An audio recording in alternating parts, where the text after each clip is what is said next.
Good afternoon, and welcome to the joint general session of the ISO Board of Governors and Western Energy Markets governing body. Please note that today's call is being recorded, and all attendees are currently in a listen-only mode. There will be opportunity for public comment throughout today's call, and we will give you all instructions on how to enter the public comment queue at that time. With that, I'll now go ahead and turn the call over to Roger Collinton. Please go ahead. Thank you, Silas. Good afternoon, everybody, and welcome to the joint ISO Board of Governors and WEM Governing Body General Session for December 17th, 2025, our last one of the year. Let me start out the meeting with taking the roll of our body and governing body, board and governing body, and then I'll turn it over to our chairs. Chair Bornstein. Here. Vice Chair Campbell. Here. Member Decker. Here. Vice Chair Edo. Here. Governor Galitova. Present. Member Konzioka. Here. Governor Leslie. Here. Governor Shorey. Here. Member Smith. Here. And Chair Wagner. Here. All present, accounted for, here, and otherwise. So we have a quorum and we are ready to proceed. With that, let me turn it over for agenda item number 1 for our chair's welcome. Let's go to you, Chair Bornstein. Thank you very much, Roger. And welcome to all of our participants who are in large numbers today, probably because we have a number of important issues on the agenda to discuss today. And I'm looking forward to hearing from the Formation Committee as we move forward with the creation of the regional organization, to the briefing on the extended day ahead market, and to the policy roadmap. So lots of juicy topics, and I'm ready to dig in. How about you, Rebecca? Thanks, everyone. Welcome, everyone. I promise I'm not going to do long, rambling comments like I did yesterday. I was oozing gratitude, but I did want to acknowledge my governing body members who I neglected to acknowledge yesterday. Thank you all for this successful year. We've covered a lot of ground. It's been exciting. We welcomed a new member, and we have been working well together and love taking on these challenges. And I want to thank the Board of Governors. We have a great collaboration with the board, where we learn so much about what each entity is working on, and how it all ties into the West. And hopefully we're delivering value to customers and building and enhancing a regional grid that shows great promise for the future. So I'll stop oozing my gratitude for my colleagues, and I will turn it back to Roger for public comment. Thank you. Ooze gratitude all you like. We appreciate it, and we appreciate the governing body and the board from the staff standpoint as well. It's been a pleasure working with you all this year and looking forward to next year. So that'll be my gratuitous oozing for the moment. Not the most juicy and meaty item, but the public comment. We do have, this is our opportunity for general public comment, and that's for anyone on the call that would like to provide public comment for items not listed on the agenda. And with that, Silas, can you reach out and see if there are if there is anyone in the queue seeking public comment? If you would like to speak under general public comment, you can please press the raise hand icon at the bottom center of your Zoom screen, or if you are dialed into the phone only line, you can press #2 on your telephone keypad.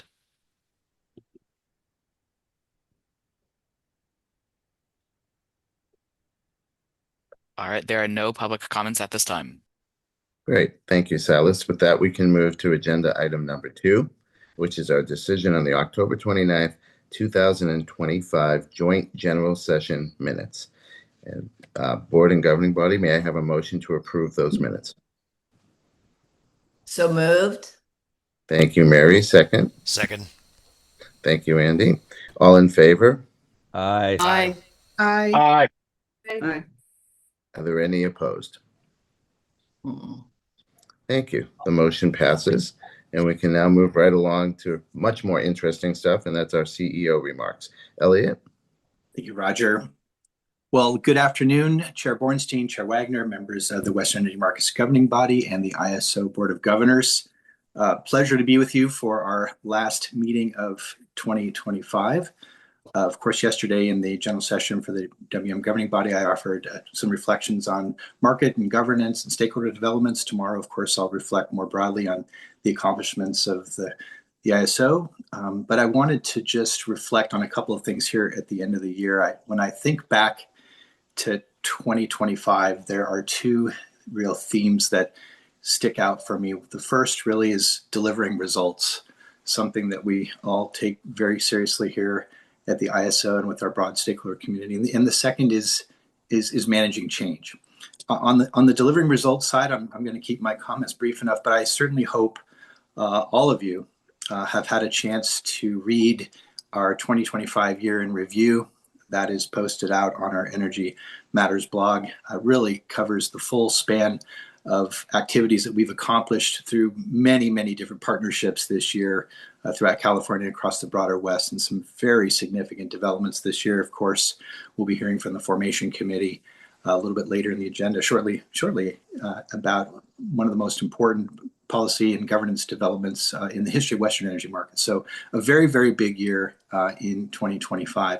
And with all of those results, there also comes a lot of change, right? We're watching the change in the continued evolution of the governance model for WEM and EDAM with the development of the regional organization and Pathways Step 1.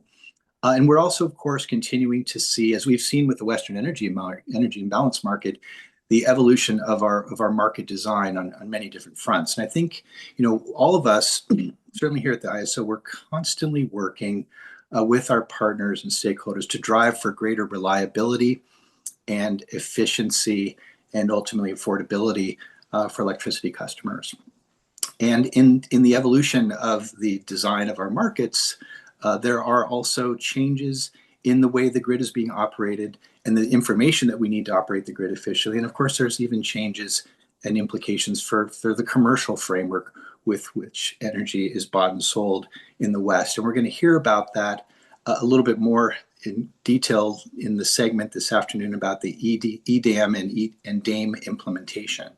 And I just wanted to emphasize, we're in a continuous process of evolution, continuously changing. And I think it's just important for all of us to remember, starting with the ISO and certainly to all of our stakeholders and all of our partners, that we're going to continue to evolve these markets. They're going to continue to implicate changes in operational and commercial practices. And we need to make sure that we're really anticipating those changes, listening and understanding the nature of the change, responding to them effectively, but ultimately working together so we can continue to have the most reliable and efficient and environmentally sustainable and ultimately affordable energy market we can possibly create. So looking forward to the discussions today. It's been a monumental year. Thank you to the Board of Governors and to the WM Governing Body for your support. We really appreciate everything you've done this year. And we're, of course, going to be looking forward to an equally productive and successful 2026. So that will conclude my remarks for today, and looking forward to, I think, a really packed and important agenda today. Thank you. Thank you, Elliot. Any questions or comments from the board or the governing body for Elliot?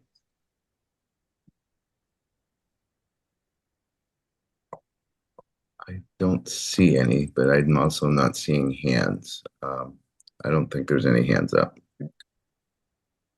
Okay, absent a correction. Good, Roger. Yeah, thank you. Sorry, for some reason my screen was not showing the view with where hands appear. All right, let's move to agenda item number 4, which is our Formation Committee update for the Westwide Governance Pathways Initiative. And here to introduce the topic is Stacy Crowley, our Vice President of External Affairs. Stacy? Thank you, Roger. Good afternoon, Board of Governors and Western Energy Markets Governing Body. Thank you for allowing me to just present or introduce the topic. I wanted to just take a moment to express my appreciation to all the committee volunteers and their hard work and dedication on the West-wide Governance Pathways Initiative over the year. Their efforts have been and will continue to be critical in shaping this regional organization that will govern the Western energy markets.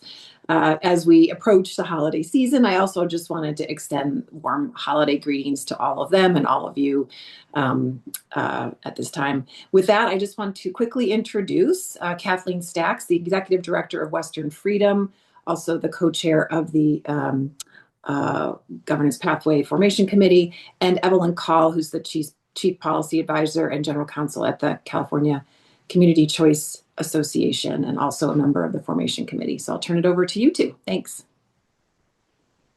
Thanks so much, Stacy. And Jim sends his regards. He had a family thing came up and is unable to join us, but we will do our best to cover his part for him. Thank you again for having us here. Thanks to the Board of Governors and the governing body. It is always a pleasure to spend some time with you all at these meetings and provide the updates. And thanks to the CAISO team for all the partnership along the way.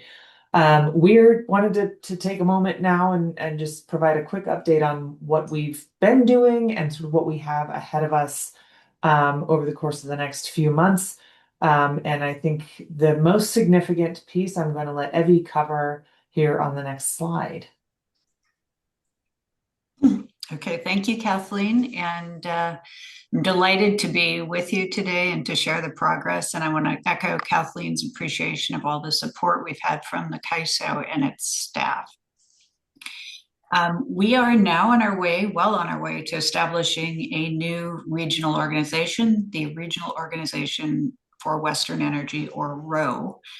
And in establishing the ROE, we have three different pieces of governance that we're working on. The first is getting the ROE incorporated as a Delaware corporation. And you may recall that we chose Delaware because it has a more flexible and well-developed corporate oversight process. And we didn't want to have to choose a particular state within the ROE's boundaries. So we are incorporating in Delaware.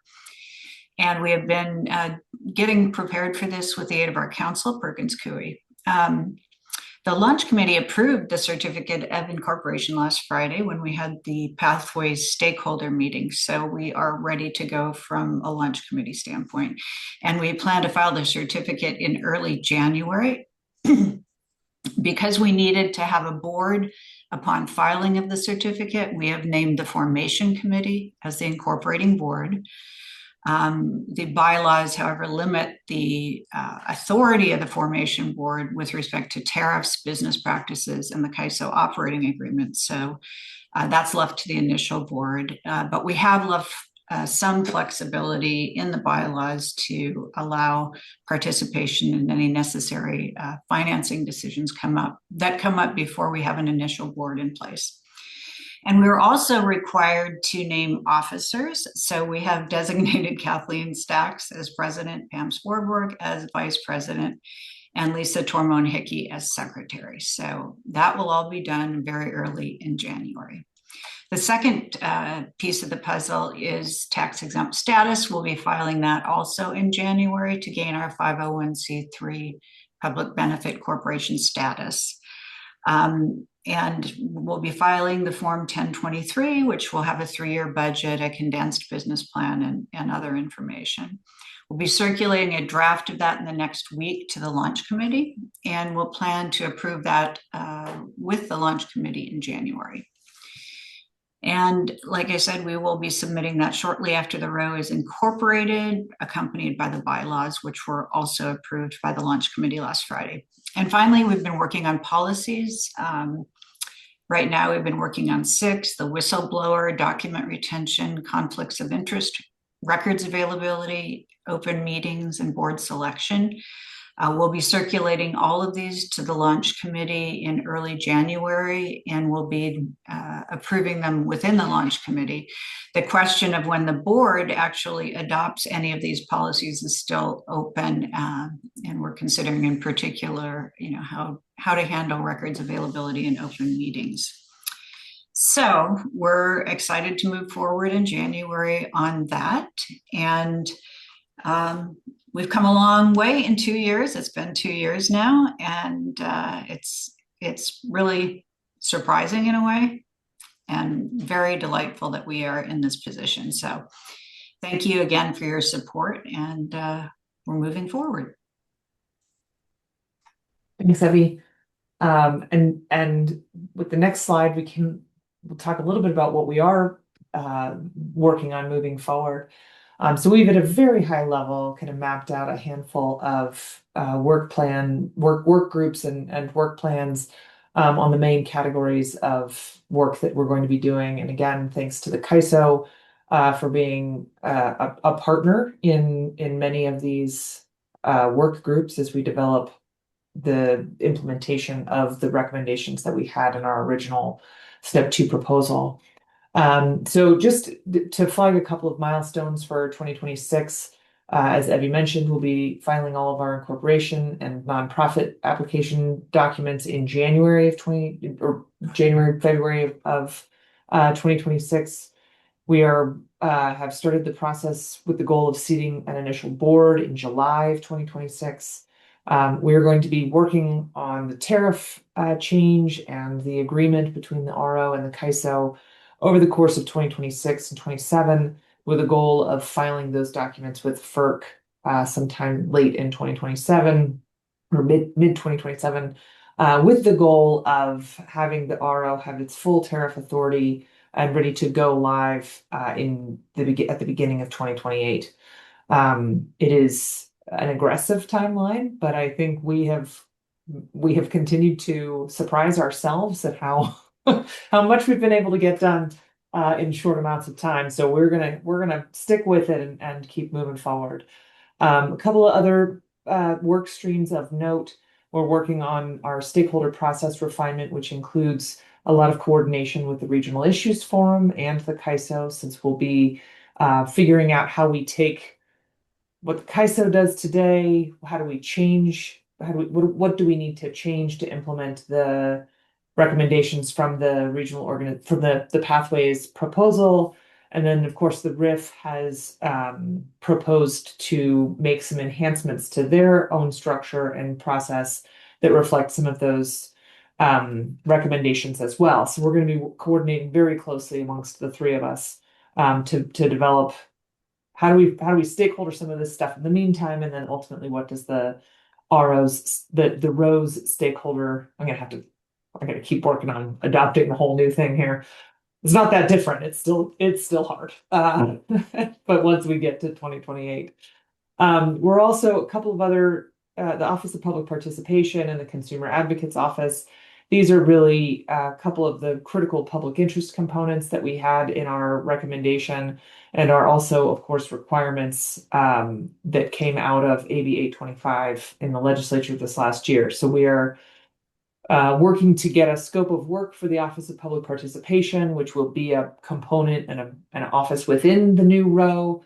And the consumer advocates are the state consumer advocate offices are working to create this new separate organization.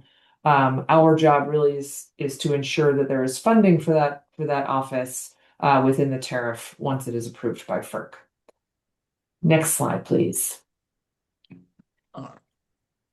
As far as the work moving forward goes, we have benefited massively from the liaisons that we've had from the Board of Governors, from the governing body, and from the body of state regulators.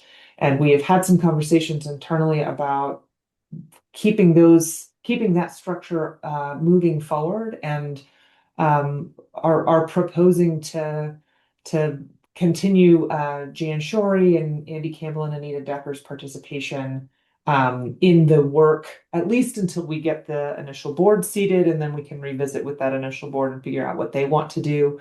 But the conversation and the dialogue and the input and the questions that we have been able to work through with this group has really been invaluable to the development of all the work that we've done so far, and would love to keep them all in the mix and providing the ongoing feedback, which as far as I know, they are all willing to do. Next slide, please.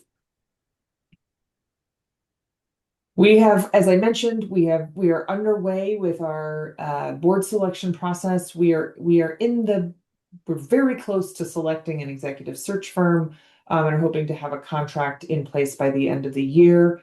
Our sectors, which we have 9 sectors, have all chosen their nominating committee representatives. So we have a full slate of nominating committee reps, which we'll show on the next page, with the goal of really kicking off that board selection process in January of next year, and the goal of seating those 5 initial members in July.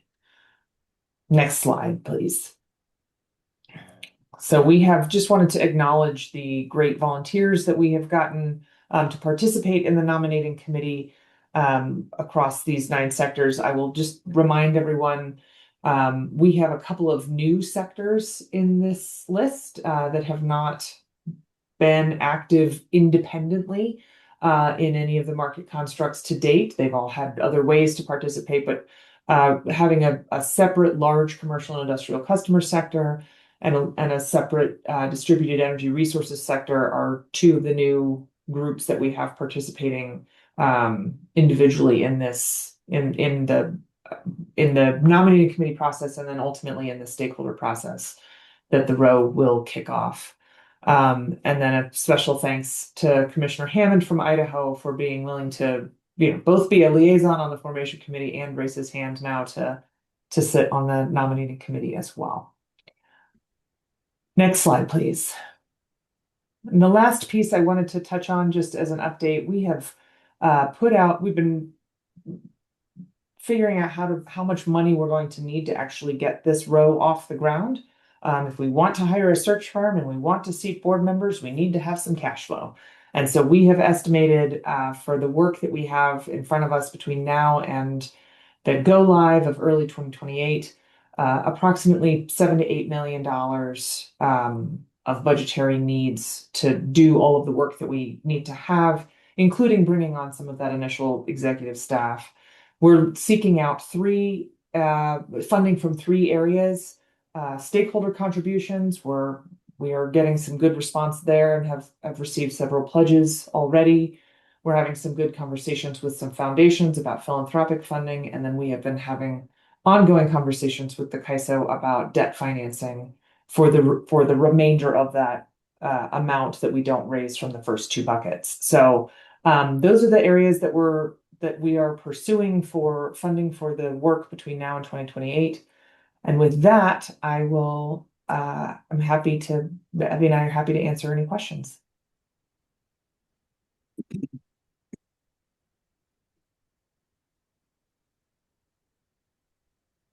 Any questions? I don't see any hands.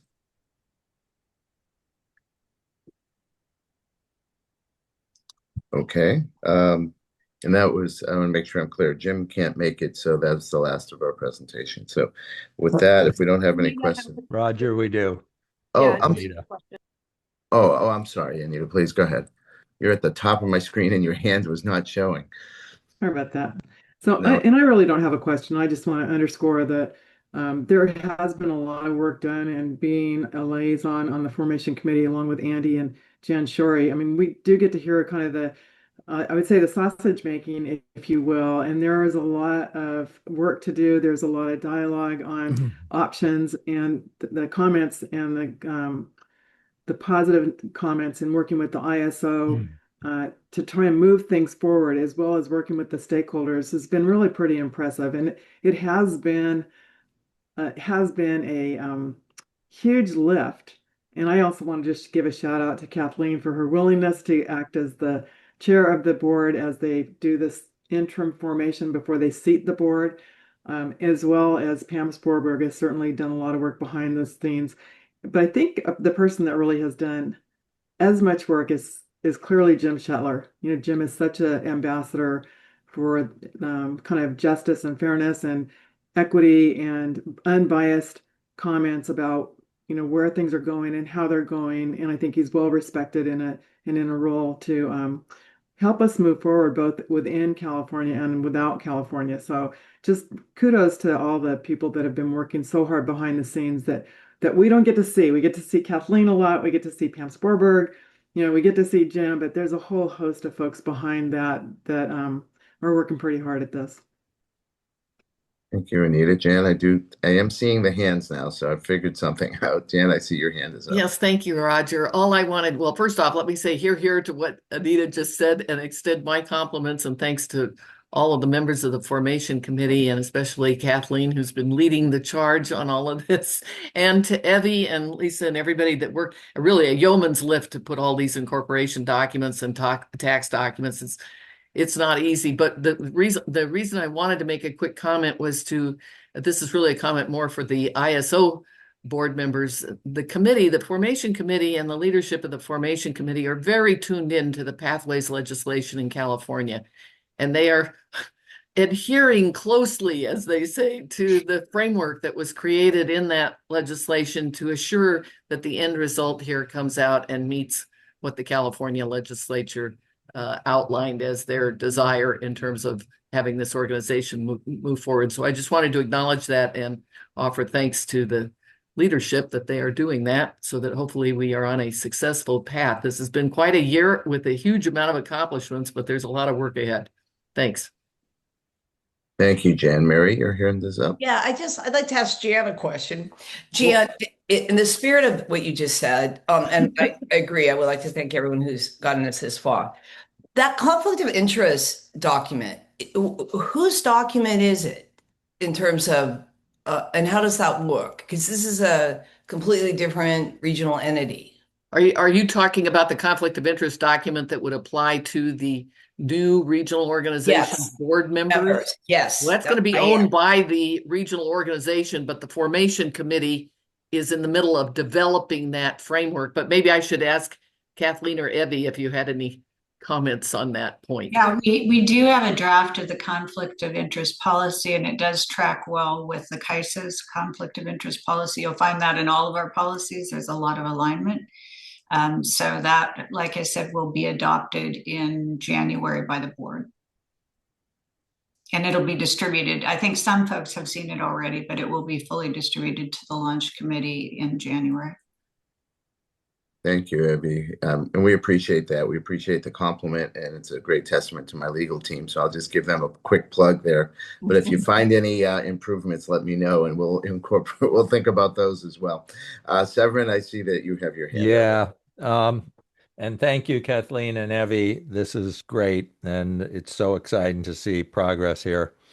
I am sort of puzzled by the budget number, which seems pretty optimistic that you can get through 2 years, and you have to do searches, and you presumably will be paying the RO board once they are on board, which will be well before 2008. And staff, they'll be paid?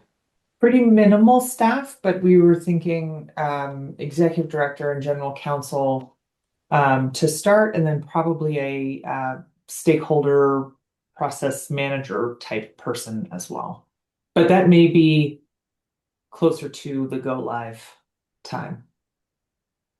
So who do you envision doing the negotiation and all of the establishment of the organization prior to January 1st? And then I have a question about January 1st to that 2028.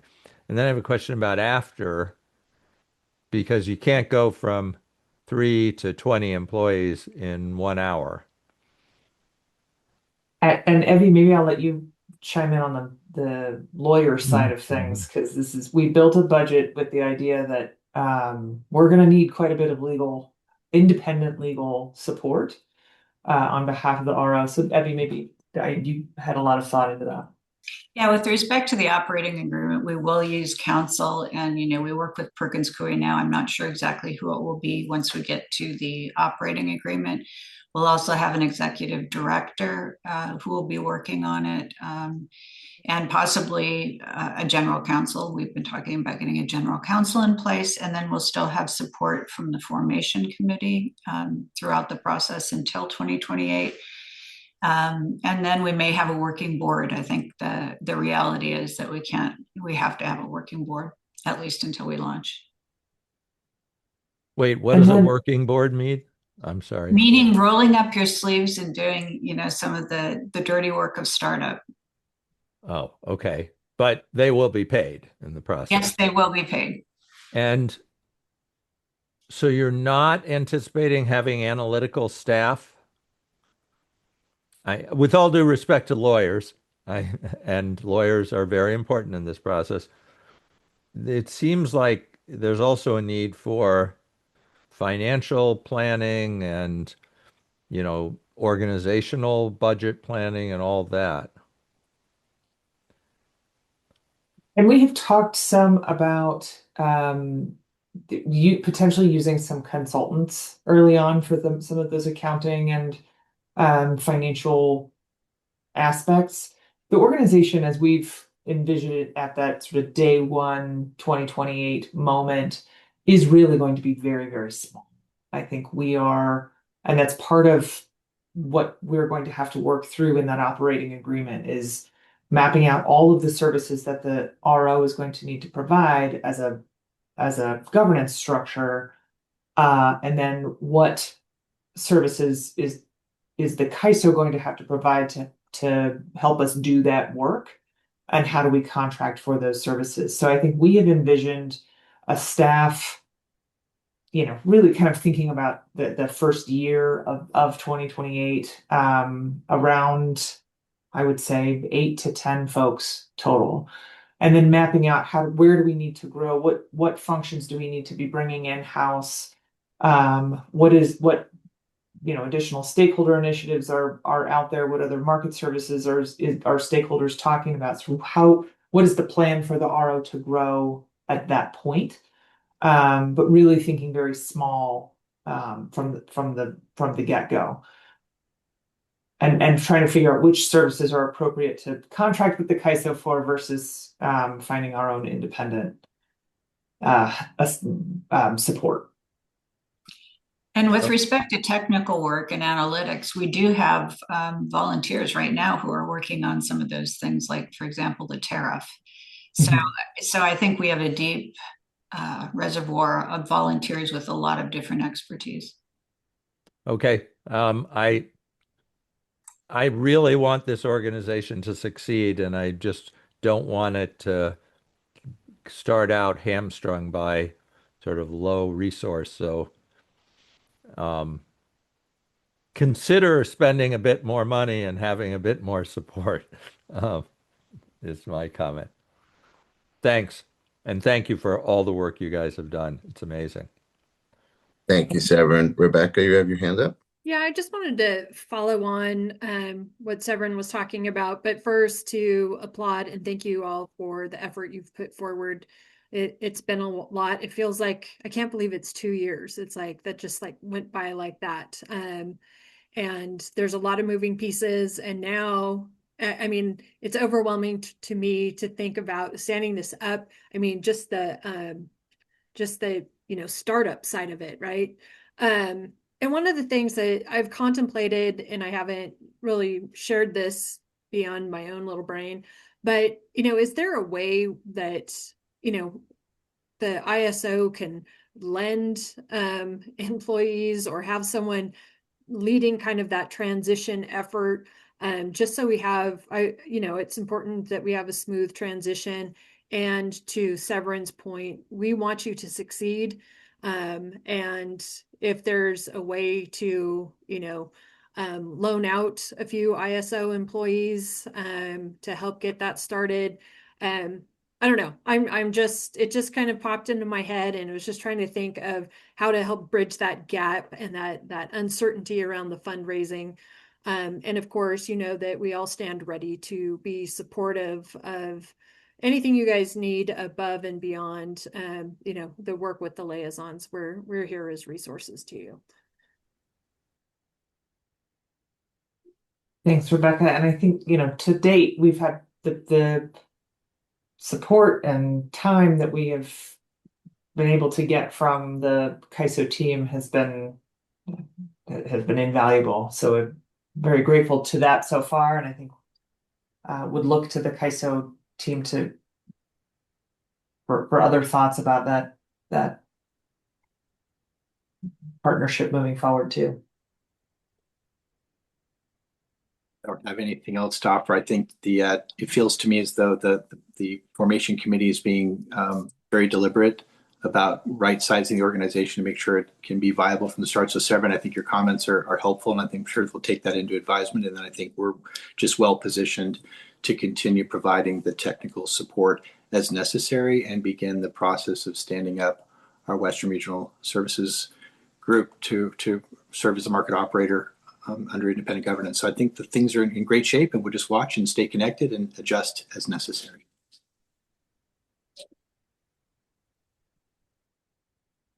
Any other questions or comments before I move to public comment?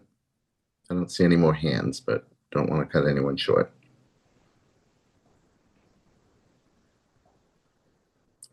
Okay, with that, Silas, can you check in the queue and see if we have any attendees who would like to make a comment on this agenda item?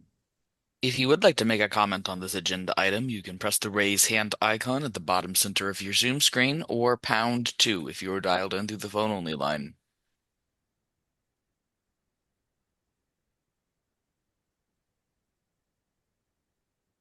Okay, no comments in the queue at this time.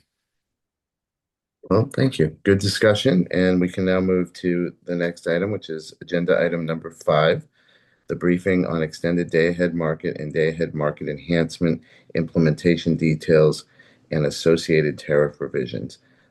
I have an item on here for, we did, let me try that again. We did receive 2 public comment letters that we have provided to the board and the governing body. Make that 1 public comment letter. Did I mention this is the last one of the year?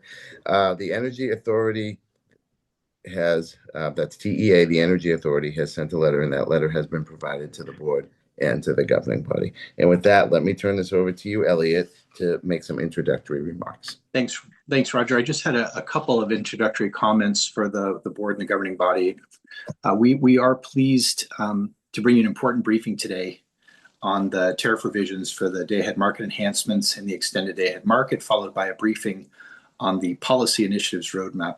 But before we dive into the content of each segment, I would like, as I did yesterday, just to share a few changes in how we're going to be presenting policy initiatives and briefings. Our goal is to bring the stakeholder process to the forefront and to include more stakeholder voices in decisional presentations and briefings, giving them an opportunity to share their experiences and insights from their engagement throughout the policy development process. And as our stakeholder process continues to evolve, we want to reflect the stakeholder voice's important role in our board presentation. So today for the DAME and EDAM tariff briefing, we'll begin with a briefing on the stakeholder process to date and future steps, then proceed to the actual content related to the tariff revisions. And then the next topic on the agenda, which is the policy roadmap briefing, will begin with a review of the stakeholder process. And then Rahul Kalaskar of the Regional Issues Forum will share his sector's perspective and insights into future enhancements to the RIF's role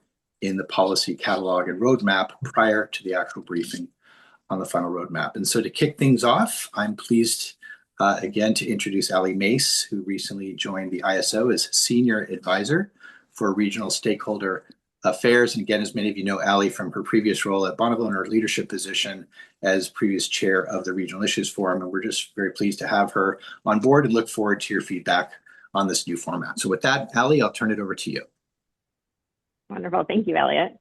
Good afternoon, Chair Bornstein, Chair Wagner, governors, and members of the governing body.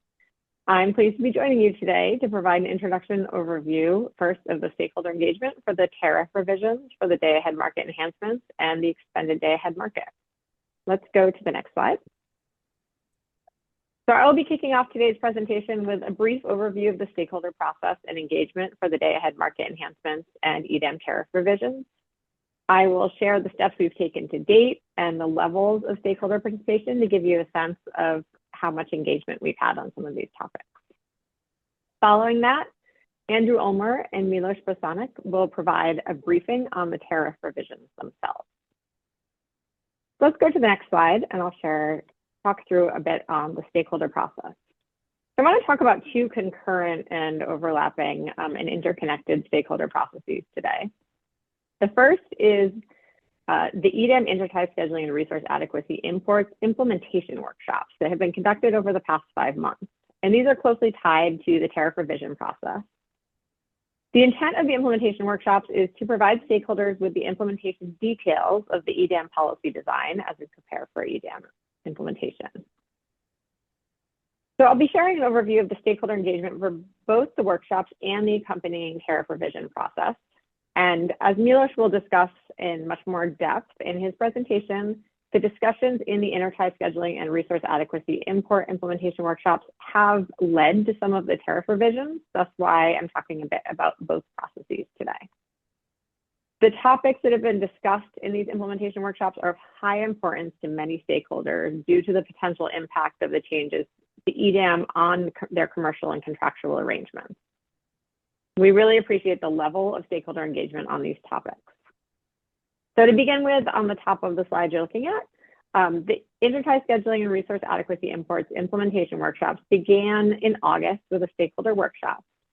And right from there, we had a high level of interest. As you can see from the numbers, there were about 400 stakeholders that participated in that workshop. In November, we held 2 subsequent, more in-depth implementation workshops to really delve into the details of the implementation and help make sure folks understood them. These were some of our best attended workshops, topping out at about 500 attendees. We opened a comment period following these workshops, which is still open and will remain open until February 27th, 2026. In addition, in response to the level of interest and the stakeholder concerns that were raised over the course of the November 5th and 6th workshops, we held a follow-up EDAM Q&A session on November 14th. It was also very well attended with 330 attendees. We received 15 sets of comments in response to that meeting.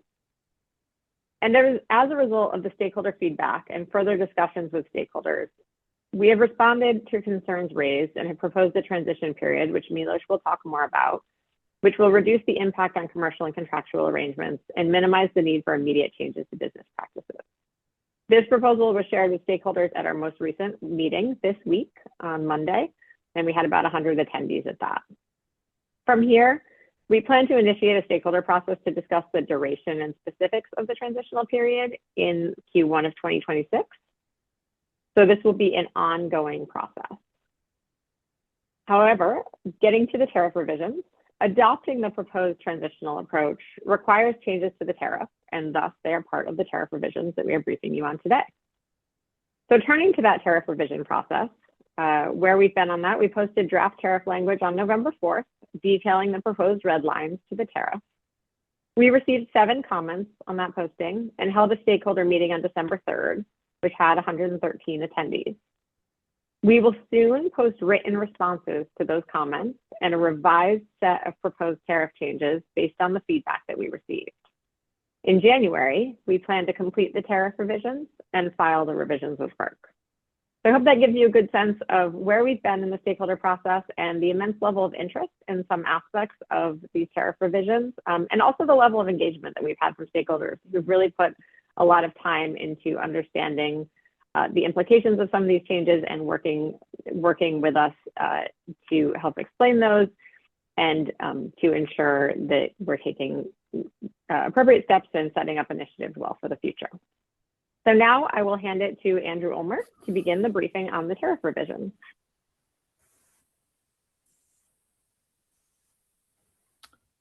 Hi, good afternoon, Chair Wagner and Chair Borenstein, members of the governing body and governors. Thank you for the opportunity to brief you on this matter. I think we probably need to advance the slide deck to the second slide of this presentation.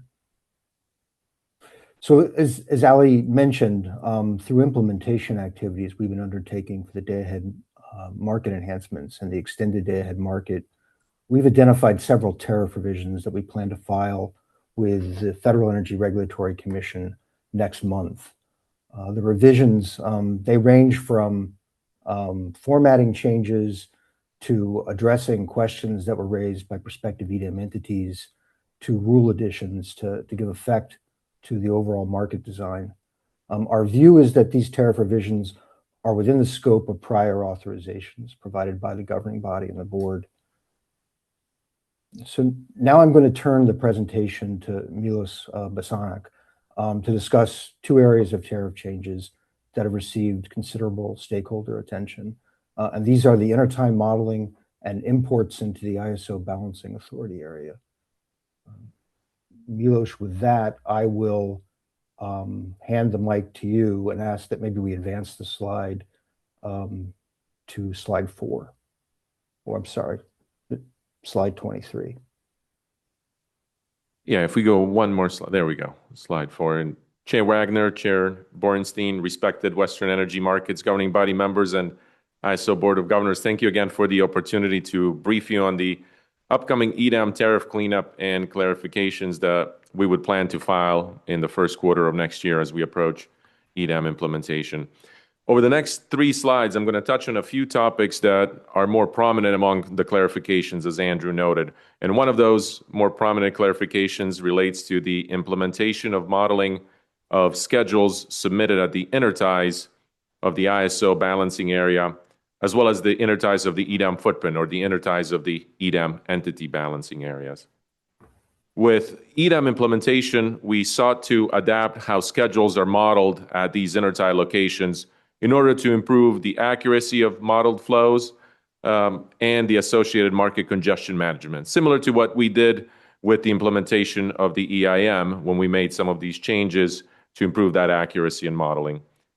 Today, prior to the EDAM, in the EIM, schedules at the interties of the EIM balancing areas are modeled based on the aggregate supply of the neighboring non-EIM balancing area as a way to more accurately model the source of the generation and the effect of those flows on congestion. Effectively, these intertie schedules at those EIM balancing areas are modeled as if the generation was sourcing from the neighboring balancing area. In contrast, today at the ISO balancing area interties, schedules are modeled directly at the intertie location, modeled as an injection of energy as if the generator was located directly at that intertie, which is generally not the case. So this type of modeling of assuming a generator is located on an intertie is comparatively less accurate for purposes of congestion management than modeling the source of energy coming from the aggregate generation from the neighboring balancing area.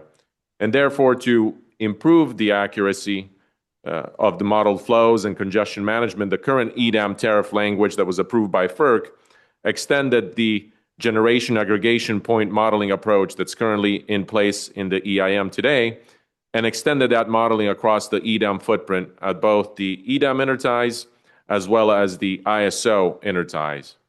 And this modeling change of intertie schedule is therefore new as compared to the practice today. It would be new for the ISO interties, which support robust intertie bidding and transacting at those intertie locations. During the EDAM implementation workshops, which we started in August of this year for this particular topic, we heard from stakeholders concerns with the modeling change at the ISO interties, noting primarily potential impact on their commercial arrangements at those locations, the limited time to evaluate those changes and better understand them, but also concerns with the commercial arrangements, the potential need to change those in advance of EDAM launch in May of next year. We heard those concerns, and in response, we sought to adjust implementation of that modeling design on a transitional basis. If we go on the next slide. So in light of that stakeholder feedback that I mentioned, we're seeking to revise the tariff for modeling intertie schedules to support EDAM launch and discuss with stakeholders a more orderly transition to more accurate modeling of intertie schedules. I'll touch on this a little bit later, but a transition period would allow time for additional stakeholder workshops, additional input, and an opportunity to inform commercial arrangements. One of those tariff revisions is that we're revising is that the ISO will retain the current modeling of intertie schedules that is in place today at the ISO interties with non-EDAM balancing areas.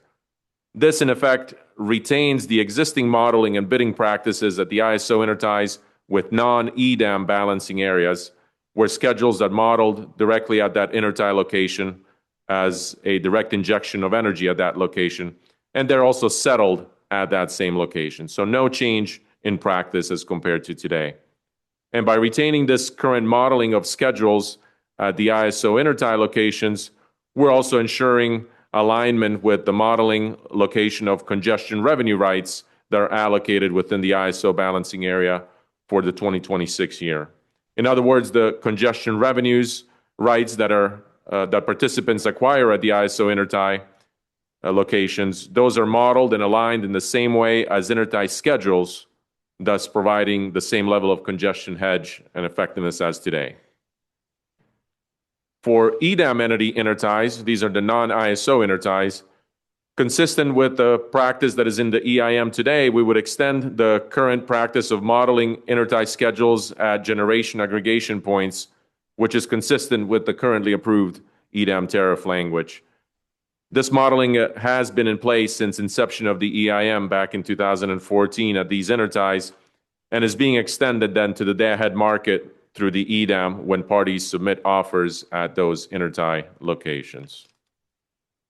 In response to stakeholder comments as well, we've made modifications to the implementation design with regards to bidding at internal interties between the ISO balancing area and an EDAM balancing area, which become transfer locations. These interties between the EDAM balancing areas, between Pacificor and the ISO, when Pacificor joins, those intertie locations become fully transfer locations supporting efficient energy transfers, and direct schedules at those intertie locations would no longer be supported since bids sourcing from an EDAM area are expected at the physical generator location and not at the intertie location. However, through the stakeholder discussions and in order to support existing commercial arrangements and avoid disruption to resource adequacy import arrangements, as well as to provide reconciliation with existing resource adequacy policy, we will continue to allow direct intertie bidding at the intertie transfer locations between the CAISO and an EDAM area in limited instances on a transitional basis. And again, this would allow for the support of continued RA imports and associated renewable portfolio standard contracts and arrangements that may be in place. Under that structure, the RA import arrangements that are shown at ISO interties that become transfer locations, if the generation is coming from the EDAM area, the day-ahead bid will be expected at the generator location within the EDAM area and no longer at the intertie. However, if the source of the generation is not known by the time of the day-ahead market or is otherwise outside of the EDAM area, on a transitional basis, we will allow those transactions to be bid or scheduled directly at the intertie transfer location, just as it is today. And this will ensure that we continue to support delivery of these important existing arrangements and continuity with the RA program and RPS arrangements that parties may have made at those locations. With Pacificor joining EDAM, only 2 intertie locations are impacted in this way, both of which historically have been utilized for RA showings in a limited way. So we think that the impact here is limited. I do want to acknowledge in this context some of the additional stakeholder comments that we heard, which requested that the ISO make additional modeling implementation design changes beyond those that I've just described on this slide, but which we did not end up making in the tariff or including in the tariff changes to date. One of those stakeholder suggestions is a suggestion to also change the modeling of intertie schedules at EDAM and EIM entity interties and move away from the generation aggregation point modeling at those locations that is in place today. This type of a change, while we consider it, this type of a change would be a significant change in practice compared to today for modeling of intertie schedules at EIM interties, a practice that's been in place since inception of the EIM. And it would be a significant impact of making that type of a change in modeling of EDAM and EIM entity interties and the associated processes and the transactions at those ties if we made that change. Moreover, we see this as a potential step back in modeling accuracy, since we would be taking an approach for modeling intertie schedules that is less accurate than what is in place today. And then from a more practical perspective, such a request to make that change at the EIM and EDAM entity interties would require a change to the full network model and modeling of fictional generators at intertie locations, which, aside from some of the accuracy and the congestion impacts concerns that I've noted, could really not feasibly be achieved in time for EDAM launch in May of next year. Another point that I do want to highlight is we heard from stakeholders also a desire for the ISO to retain full and broad intertie bidding capability at the transfer locations, those interties between the ISO and EDAM areas, namely ISO and Pacificor when Pacificor goes live. And throughout our implementation and stakeholder workshops, we sought to be responsive and adjust implementation design to retain as much of the current design for intertie modeling as feasible, recognizing that we're integrating a broader day-ahead market footprint beyond just the ISO balancing area. The changes that we made are in an effort to allow time for additional discussions and education and more accurate intertie schedule modeling, and allow time for a transition for any of those commercial arrangements. We heard and acknowledged the assertions that there may be commercial impacts that parties may not timely address by the launch of EDAM, and in particular, assertions that RA import contracts may be impacted. And to support that continuity, we sought to address and allow RA imports to continue to bid at those transfer locations. Allowing for broader intertie bidding at transfer locations between the ISO and Pacificor, primarily at those two intertie locations that become transfer points, we think would go significantly beyond the allowance for the small amount of RA imports that have been historically shown at these locations and that are under contract. And enabling that broad and unfettered intertie bidding at transfer locations between the ISO and EDAM balancing areas would potentially create and exacerbate the risk of double counting the transfers between the balancing areas and the import bids, and it would be a setback in terms of the commitment to modeling flows accurately and effective congestion management. But to close out this particular item, I do want to acknowledge that in order to support a transition in intertie scheduling modeling, we do plan on launching stakeholder workshops in early 2026 to further discuss intertie modeling. And within those workshops, we would discuss further moving to the generation aggregation point modeling at the ISO interties. We would discuss treatment of imports at those transfer locations and other policy and implementation topics that may arise. We do recognize the importance of these workshops to provide market participants the time and the opportunity to identify potential changes to commercial arrangements and enable that evolution in order to transition to a more accurate modeling design. We go to the next slide.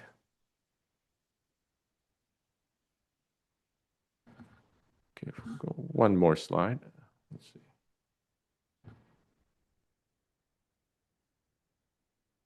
Silas, let's see if, or is it frozen maybe?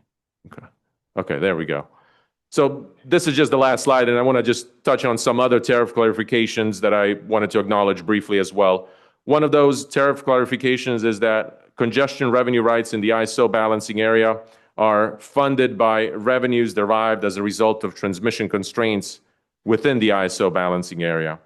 In different forms, the question arose whether congestion revenue rights in the CAISO area also provide congestion cost protection associated with constraints in an EDAM area that may affect flows and prices within the ISO. But because the ISO does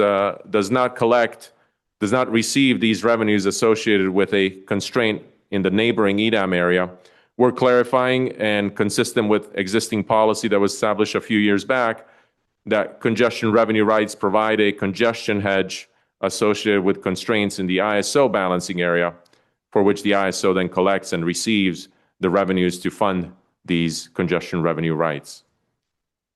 There are also a number of further clarifications that more generally address ambiguities in the language regarding imbalance reserves and reliability capacity, as well as clarifications about roles and circumstances when a party may or may not be an EDAM transmission service provider under the tariff. And we're also providing certain clarifications and exemptions for scheduling coordinators from the assessment of duplicate potential monthly charges. Finally, I do want to highlight another tariff clarification that enables provisions of a day-ahead contingency analysis tool to EDAM entities.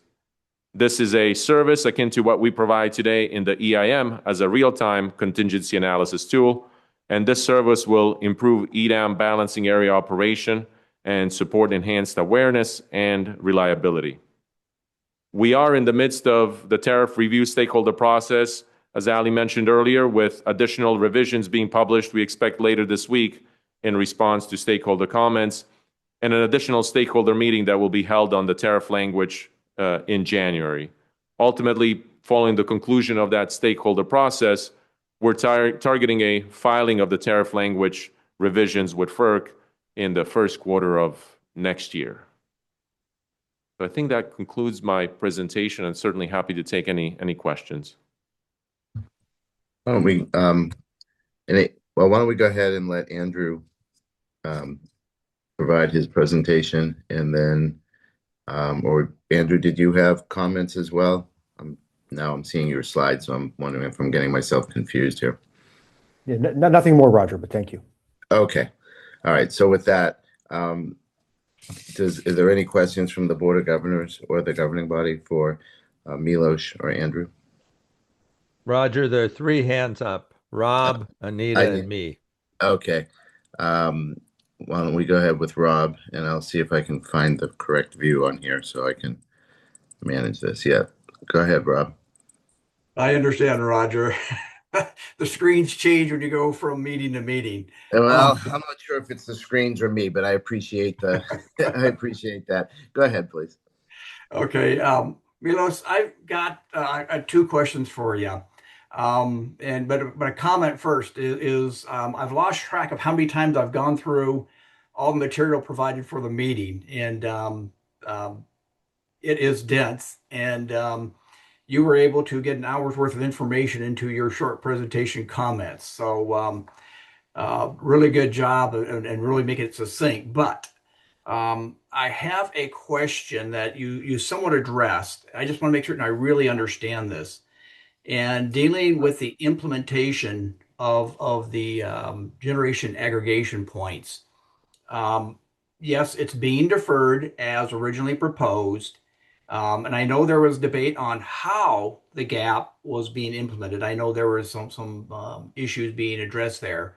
But that aside, is it your understanding that the stakeholders generally acknowledge and support how GAP should be implemented, whether it's in 2027 or sometime after that? No, great question. I think that's where the transition or stakeholder workshops will help. I think there are still some questions from stakeholders as to how those gaps are modeled, and as well as the price formation associated with those generation aggregation points. And that's where these upcoming stakeholder workshops that we will be holding, along with some of the training materials that we'll be putting together, will help tease out those questions, provide, I think, hopefully a common understanding, and also take in any input from stakeholders. Okay, thank you. The second question, and I'm hoping that you have read the letter that came in from the Energy Authority. And in that letter, they had some very specific recommendations. They were not general recommendations. They were very specific recommendations, and looking for incorporation of these changes in time for initial go live of EDAM. And you mentioned that there's going to still be a stakeholder workshop in January. And is that the place where that will get addressed? No, good question as well. I think we can continue those discussions in those transitional workshops, but I think there's a the request was to, in particular, to effectively move the intertime modeling at EIM and EDAM areas to the same modeling as on the ISO, as if a generator, move away from the generation aggregation point modeling and towards the same implementation, same modeling as on the ISO intertie. And I think, as I noted, I think that raises a number of challenges. It's a significant change in practice, and it would be significant change in the full network model to achieve that by day one of EDAM launch. But I think it has other concerns and other issues in terms of, is that the most accurate way of modeling intertie transactions? We think that moves away from that accuracy if we revert back now at all EIM interties and EDAM interties to modeling, moving away from those generation aggregation points. And we've had some of those discussions in the workshops, but we're certainly open to continuing to discuss that within the workshops that we'll launch in January here. Milos, thank you for the clarification. As I noted, you covered it, but I wanted to make certain I really understood it. And so I appreciate letting me know how you are moving forward and how we are moving forward towards May 1st. So with that, I appreciate it and thank you. Thank you, Rob. I know Anita and Severin hands were up, and then Andy. So why don't we just start with you, Anita? Okay, so Milos, great recap of kind of what's going on. But I do have a couple questions. So one is, you talked about so first and foremost, I think that to the degree that we can kind of stay very consistent with where we are as we move into EDAM, and then look at impacts and then address them as was happened with the WEIM. There were a lot of things that were put in place, and things then got changed based on more information and being in operations. So two things. One is, when you talked about making a change, that it would have a lot of commercial impacts for some of the entities.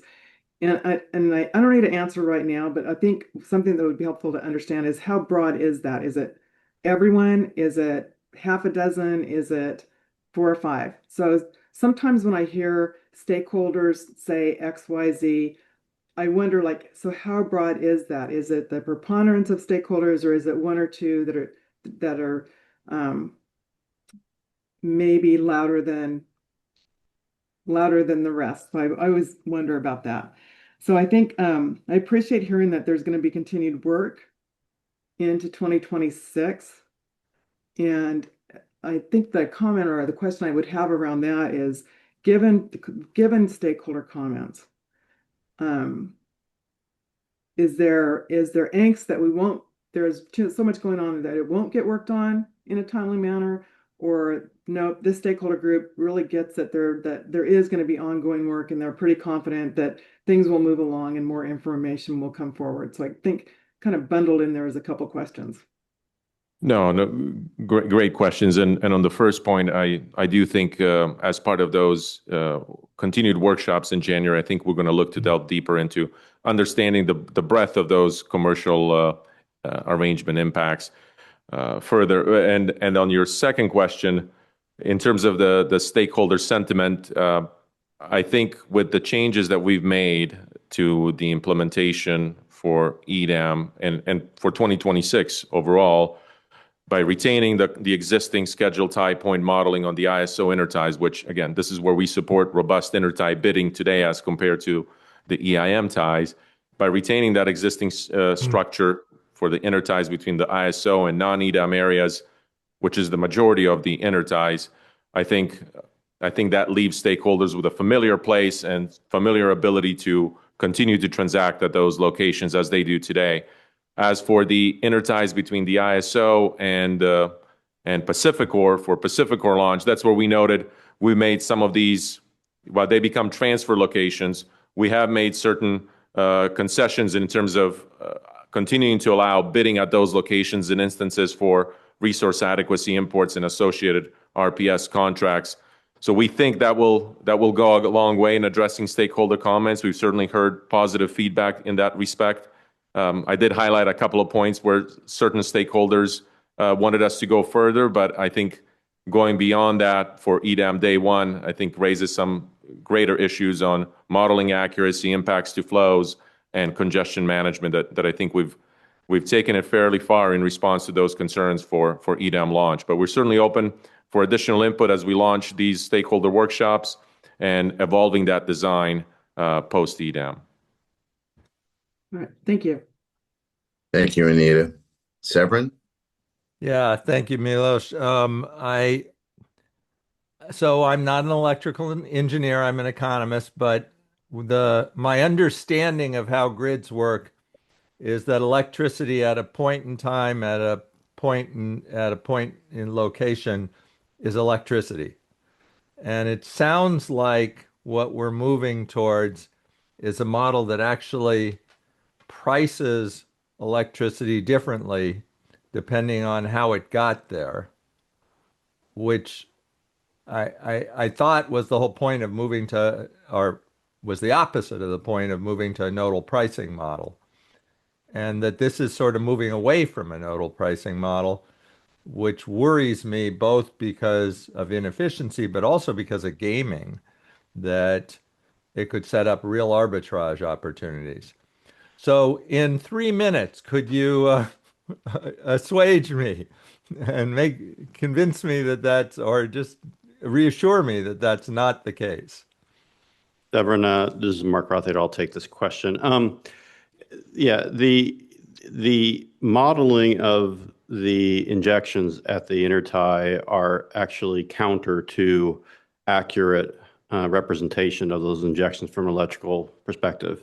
There is not a resource at the border. And so all we are trying to do is represent those injections supporting those imports or exports from the ISO or anywhere in the EDAM market footprint more accurately. So it's completely consistent with the notion of you price where it is coming from. And I think the existing approach was necessary because we didn't have better information. Now that we have better information through the expansion of the full network model and the market representation, we have, over the last 14 years and longer, continued to try to strive for more accurate modeling. And this is consistent with that. And the modeling follows how we price and where those resources are coming from. I think what you allude to, and I think you may, if you were following along, there was some questions about having multiple gap prices and having choice. And I think there we are addressing that by more or less having limited gap locations, generation aggregation locations, and working with our EDM partners what is absolutely necessary and consistent with the transactions that they're engaging in. Hopefully that answers the question. It definitely answers the question, and coming from you, it's reassuring, but I still don't understand it. So maybe offline, I will ask you to refer somebody to me to explain why my more simplistic understanding isn't right. But that's fine for now. Thank you, Mark. Thank you. Thank you, Severin. Andy? Thank you. My question's also in this theme of trying to get greater understanding of a really not very intuitive topic, I'll say. So what I understand here is there's some tension with sort of stakeholders. So there's changes that the CAISO wants to make to improve model accuracy and congestion management, and then stakeholders perceive some pain associated with the way they like to or are currently kind of transacting in them through their commercial arrangements. And I guess I wanted to understand just a little more, and Mark was getting to this a bit. So model accuracy sounds good, you'd want more of it, but and congestion management sounds important. But I guess could you say a bit more like how much value to the market is there associated with having better model accuracy, having better congestion management, either to the market or to reliability? Can you speak a bit more to that in a general sense? Yeah, so flow accuracy leads to congestion accuracy. In other words, you don't want to have congestion that doesn't represent actual conditions or expected conditions. And you don't want to miss congestion where you have an opportunity to relieve it in an accurate way and price it in an accurate way. So the how much and the magnitude of that inaccuracy, we've seen some of those over the years where we have congestion, sometimes referred to as phantom congestion. It does create congestion, shortfalls, uplifts, and we are trying to reduce that potential. So I think doing this, the California, the ISO interties and having a transitional period, I think makes sense because this is how we've been modeling it. We can take a little bit more time. We can provide price transparency because once EDAM is up and running, we will actually provide price transparency into what we would have otherwise had as modeled gap locations. And so they'll have that experience and they can factor that into the transitional period. In the case of the EDAM interties, we've already moved into that accurate mode. And so to go backwards would actually create now inaccurate congestion relative to what we've experienced in EIM. Again, the magnitude of that, the impact of that, I cannot articulate, but I'll just say that there we do have a transparency of prices. So there's understanding of what the price and the location of that modeling of those imports are and those intertie transactions. And we feel like that information being now 11 years present is plenty of information to inform the commercial activity and have a sense of what those prices should be. So I think that's the differentiation. I think we will look and continue to monitor the congestion impacts.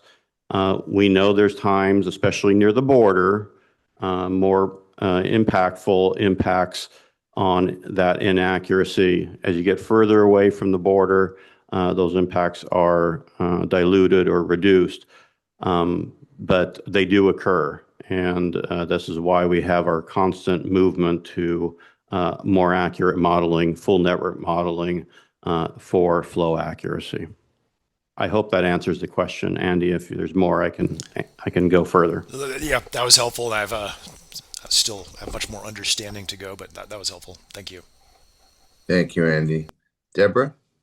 So here's the beauty of it. So I understand so little that my questions are very non-technical. So there you go. You're going to love it. So this is more of a statement than it is a question, but it's super important to me and it's something that I'm going to be watching. Please don't take this to mean that you aren't already doing this because I know, or I believe I know that you all share my view on this. So if in fact at some point in our life trajectory, and by our, I'm not sure how I mean, so forgive me, because between WEM, Board of Governors, and now RO, I don't know who we is, but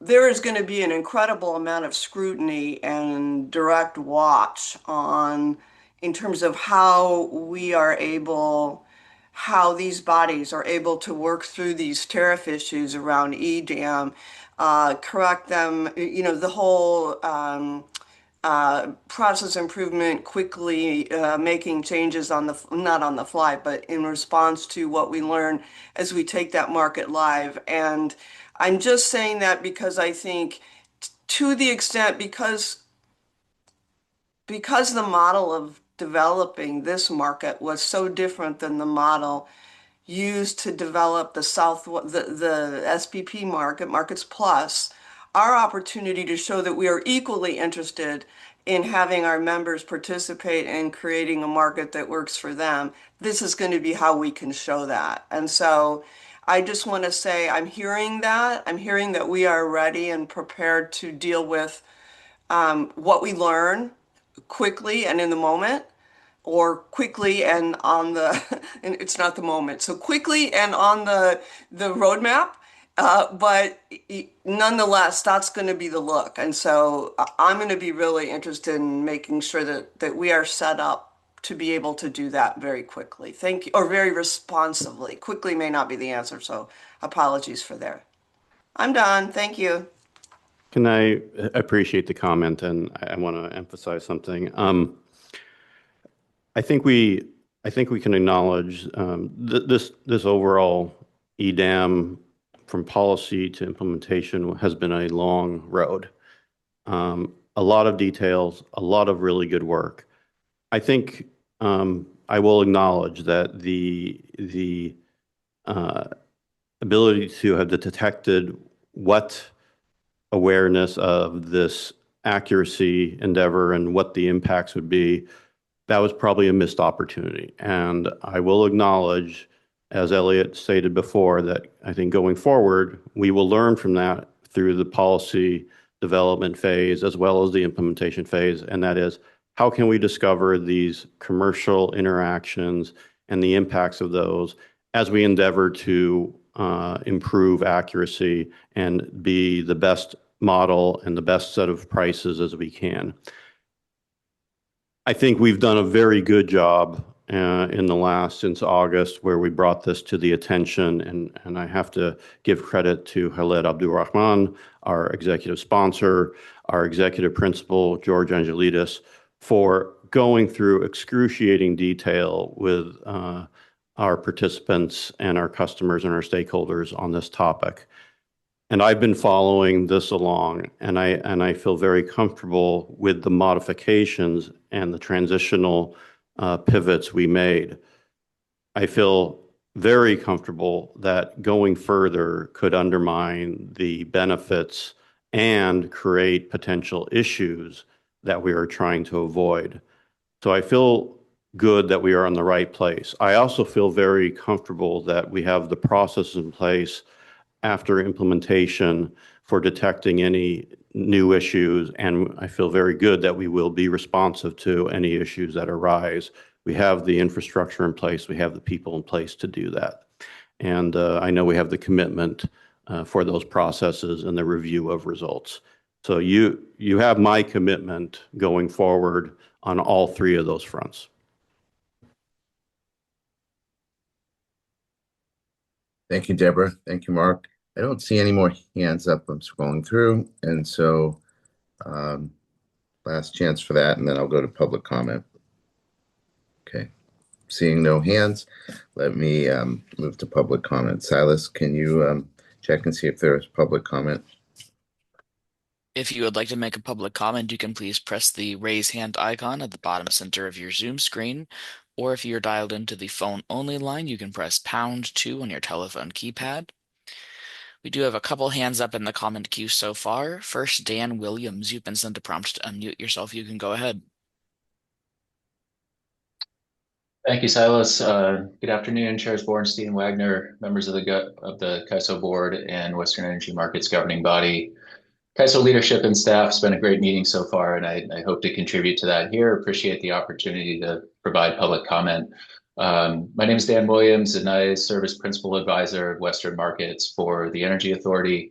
TA is a public power-owned, not-for-profit, nationwide provider of wholesale energy market services that enables public power entities to be competitive in both organized and bilateral markets. Our Western clients are pretty diverse. We range from community choice aggregators and other public sector entities across California, importantly, including UC Berkeley. Yes, we do help keep Chair Bornstein's lights on during office hours, to hydro-dominant public utility districts in the Pacific Northwest, and then larger and smaller municipal entities and others across the West. Importantly, through our partnership with these clients, we're involved in pretty much every phase of every day-ahead market launch underway, including an EDAM, where we're providing scheduling coordinator services to UAMPS and to others impacted by PacifiCorp and Portland General's go-live efforts.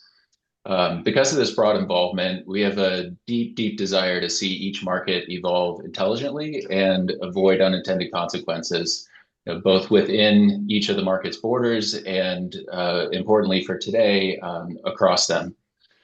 So yesterday, Carrie Bentley, representing the Western Power Trading Forum, provided public comments that highlighted an internal market seams issue that will be present at Market Go Live, and from our perspective, will likely harm broader market efficiency and limit the net benefits of EDAM if it's not fixed before then. And like many other stakeholders, we strongly support that position and work with WPTF closely as members of that organization to help them understand what we see, especially in the non-CAISO parts of the West and the bilateral markets and other areas that support trade in and out of California.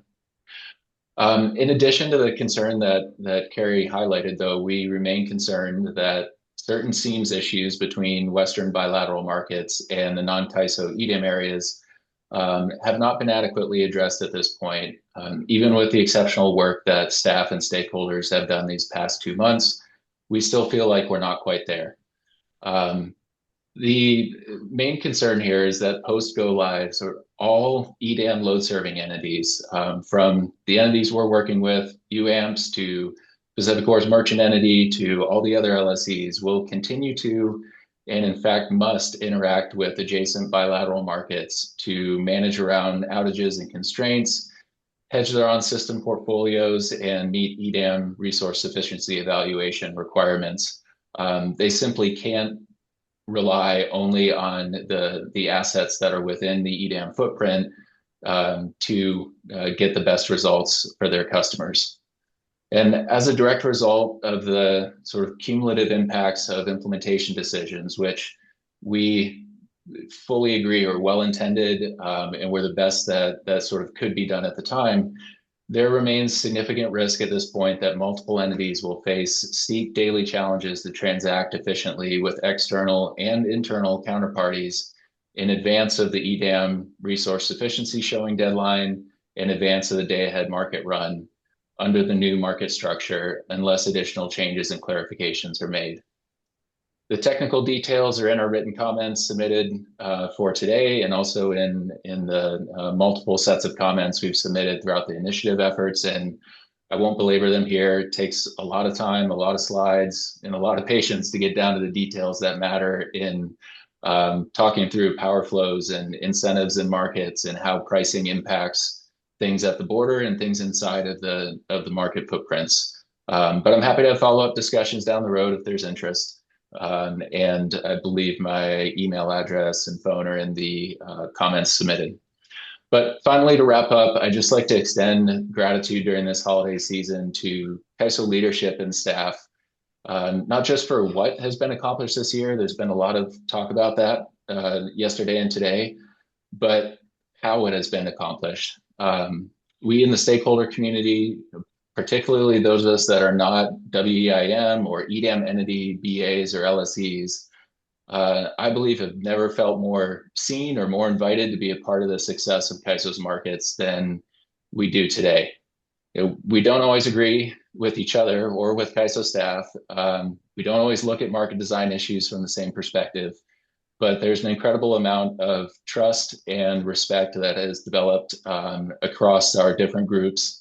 And as a community of peers, we're collaborating more than ever and are, I believe, co-evolving a culture that really is up to the task of meeting the challenges in front of us. So we thank the CAISO and we thank each of you for making this all possible, and look forward to continuing to work towards a successful EDAM launch in May. Thank you, Dan.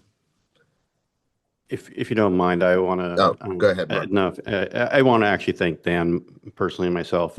Dan spent the time, put the work in, and while we may not agree on some of these fine point remaining concerns, Dan understands that he spent the time to understand it, and we look forward to continuing to work with Dan and all stakeholders. To be frank, there's a lot of people, WPTF. There was a lot of stakeholders that put a significant amount of time, and I really appreciate the time they went through to try to understand this and get to the best place we could. Thank you, Mark. Do we have any other comments from the public, Silas? We have one more hand in the queue. Scott, you've been sent a prompt to unmute yourself. You can go ahead.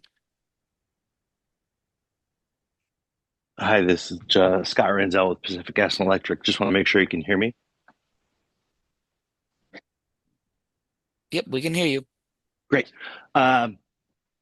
Well, Dan stole all my thunder, so I'm going to say ditto, especially to the last part, and most adamantly to the last part. I think the evolution of the CAISO and its ability to work with the stakeholder process, build trust, build community, build the access and ability to compromise on very challenging and very difficult issues has been evolving over the last several years. And the fact that we're here now with technically challenging issues and finding resolution and ways to move forward. I just want to say thank you to Elliot and Mark and Anna and the entire CAISO team. You were the spirit and the energy behind getting us there. The stakeholders have started actively responding to it, and I'm very excited to see what's in the future. I think we all know that we're going to learn throughout this process. If we expected no bumps, that was not a great expectation, but we are working through the bumps together. We are all driving in the same direction, and we are focused on what the end goal is, which is standing up and establishing this market for the Western United States. So I just want to chime in and say thank you. Thank you, Scott. Are there Absolutely. any other calls on the line? Nope, there are no other hands in the queue. Thank you. With that, I think we can conclude this item and move on to agenda item number 6, which is our briefing on the policy roadmap. We do have 2 public comment letters that came in that have been provided to the Board of Governors as well as the WEM governing body. And that's a letter from the California Department of Water Resources, State Water Project, Bay Area Municipal Transmission Group, and State Water Contractors, one consolidated letter, as well as a letter from the California Solar and Storage Association. And again, those letters have been provided to our governing body and to our board. With that, let me go ahead and introduce, or I guess she's been introduced, Allie Mace, to provide an introduction of the policy roadmap process. Allie? Great. Thank you, Roger. Good afternoon again, Chair Borenstein, Chair Wagner, governors, and members of the governing body. I am pleased to be joining you again to provide an introduction overview of the stakeholder engagement and stakeholder process for the 2025 policy roadmap and discretionary initiatives catalog. Let's go to the next slide. So as Elliot mentioned in his previous introduction, we are bringing more stakeholder perspectives to some of these presentations. And so today for the roadmap, we will be including the Regional Issues Forum perspective in the update. As you probably know, and we'll see when we walk through the process, the Regional Issues Forum is a key contributor to the policy roadmap development. So today I will begin with a brief overview of the stakeholder process to provide some perspective on the level and depth of stakeholder involvement in the development of the roadmap. And then Rahul Kalaskar, Senior Director of Regulatory Affairs for AES Corporation and an independent power producers and marketers sector liaison to the Regional Issues Forum, will share some feedback from his sector on the roadmap and a bit of a preview on enhancements to the RIF role with the roadmap in the future. And then Amelia Blanke will provide management's presentation on the final roadmap. Let's go to the next slide. I want to talk through and share the process that we've been through. So the roadmap process is really designed to allow stakeholder input and engagement to drive the development of the roadmap. We are very appreciative of the time, thought, and effort that the stakeholder community brought to this in 2025. We count on stakeholders to provide a lot of input, to provide initiative suggestions, to vote, as you'll hear throughout the process, and they really show up, and we really appreciate that. So we launched this development back in January with a stakeholder kickoff meeting, and that opened the call for initiative proposals. So we asked for stakeholders to submit their proposals of what initiatives they would want to see in the policy catalog and then ultimately in the roadmap. In response to that, we received 18 proposals into the catalog and roadmap process. 9 of those were not considered discretionary initiatives, and they were referred into appropriate processes to be reviewed. And 9 of those were policy initiative proposals and moved into the catalog. So from there, in April, we held a prioritization workshop at which the stakeholders who had submitted these initiative ideas presented their submitted proposals and had a chance to have discussion and take questions and share why they believed that these were important proposals to prioritize in the roadmap. We had 5 stakeholders who participated and led presentations on their submissions. Also in April, the Regional Issues Forum held its annual Policy Initiatives Catalog and Roadmap Roundtable in Portland. The RIF Roundtable focuses on the roadmap that was under development. They focused on the new initiatives and the proposals for 2026 through 2028. And that roundtable really provided valuable insight into each sector's prioritization of the submitted initiative. So in their roundtable discussions, the RIF liaisons included which initiatives each sector supported prioritizing, as well as those that they did not support prioritizing. And they talked about which of the current initiatives were most important to them as sectors. That roundtable and then the accompanying report also provided feedback from the sectors on the process itself and the timeline. In April and May, after we had those initiative ideas submitted and the roadmap roundtable had been held, we conducted a stakeholder prioritization survey for the 9 initiatives. We got 51 responses to that who completed the survey and provided their input into prioritization of the initiative. And that input and prioritization through the survey is really key input for our development of the roadmap. So I'm going to take a slight side trip for a second in the process. So in May, that we also updated our current year roadmap. So for the current year for 2025, we updated our roadmap to add the EDAM congestion revenue allocation initiative, and we modified the policy development schedules to accommodate that addition.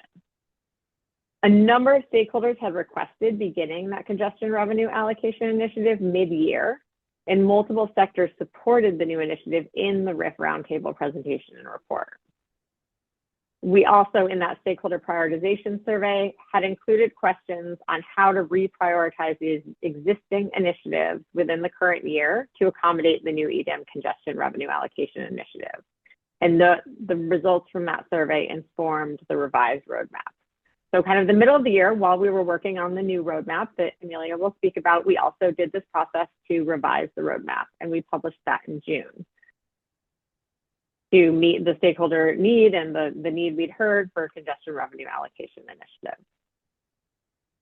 So coming back to the roadmap we'll be talking about today, looking forward for 2026 through 2028, in July, we began development of that roadmap, taking into consideration the results of the stakeholder prioritization surveys, as well as factors such as urgency, technical feasibility, availability of stakeholders, ISO and vendor resources, so all of the resources that we need for any initiative, alignment with broader market objectives, and regulatory and reliability requirements. We published the draft policy roadmap in November and invited public comment on the draft. So I want to note the public comment period on the draft. This was an additional opportunity for stakeholder input that we added to the process. It was not in the process in 2024. And we made that addition in response to stakeholder requests, both at the RIF roundtable and as we moved through the process. Stakeholders requested that they have an opportunity to comment on the draft roadmap. So we added that step to allow input. We received 38 sets of comments, including a number from joint commenters and industry associations that represented larger groups of stakeholders. And then this week on Monday, we published the final 2026 through 2028 policy roadmap, which reflects the results of this year-long process and numerous elements of stakeholder input. That roadmap charts the course for policy initiatives in the coming 3 years, and Amelia will provide an update on the final roadmap in her presentation. Let's go to the next slide. And now I would like to welcome Rahul Kalaskar, Senior Director of Regulatory Affairs of AES Corporation and the RIF Sector Liaison for the Independent Power Producers and Marketers segment, also known as the IPPM sector, to share the RIF engagement in the 2026 through 2028 policy roadmap, his sector's perspective, and some plans for future enhancements to the RIF's role. Thank you, Ali. Just a quick sound check. Can you hear me? Yes. Thank you. So good afternoon to all the board members and everyone else on the webinar. I would like to thank ISO staff and member of the board for providing me the opportunity to speak today. I'm Rahul Kalaskar. I'm representing the Independent Power Producers and Marketeers sector. We are also known as IPPM for short, of the Regional Issues Forum. Before I dive into the substantive content, I want to briefly set the stage for what the Regional Issues Forum is and why our perspective matters to the board. The RIF serves as a primary stakeholder coordination body for the Western energy markets administered by the CAISO. My role today is twofold. First, I'll provide my sector's perspective on the policy roadmap process. And second, I'll provide a high-level update on the RIF enhancements project, which will strengthen the stakeholder engagement with the CAISO and prepare us for the transition to the stakeholder representative committee under the regional organization structure. Most of my conversation is mainly related to the policy roadmap and not to the general and RIF enhancement itself. With that, Silas, can we move to the next slide? Okay, so let me start by providing some context about the Regional Issues Forum, what it is, how it operates, for those especially who are not familiar with the structure and its function. The Regional Issues Forum is an independent stakeholder body established to provide an open and transparent forum for reviewing and discussing sector-level priorities within the Western energy markets. It is important to note that RIF operates independently. We are not part of the CAISO structure, but we work very closely with the CAISO staff to ensure that stakeholder voices are heard and considered in the policy roadmap process. The RIF has several functions. One of our functions is to provide coordination where the sector representatives can engage with CAISO staff on the policy initiatives and market governance matters. This ensures that staff is developing policy roadmap, that they have direct access to stakeholders. They don't have to work individually, but can work through the RIF liaisons and get feedback from various stakeholders in the sector. Silas, can we move to the next slide?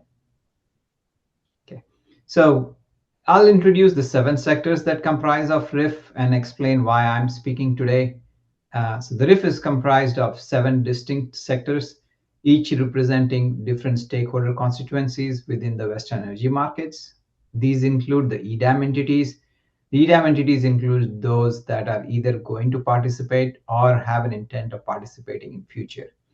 Next, we have the ISO participating transmission owners, consumer-owned utilities, independent power producer and marketeers, which I'm representing today, public interest organization and consumer advocates, Federal Power Market Administration, and EIM entities. Each sector has its own liaison or liaisons who are elected or selected through the sector-specific process. These liaisons coordinate feedback from their respective sector, come up with their sector position, emerging issue, and then they coordinate their feedback to the CAISO staff. Silas, can we go to the next?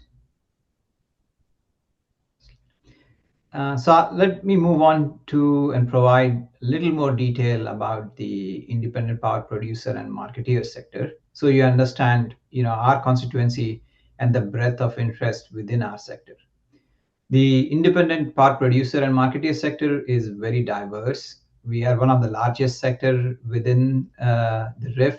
We have 86 voluntarily registered entities, and this is significant and growing number that reflects the growing interest in the Western energy markets.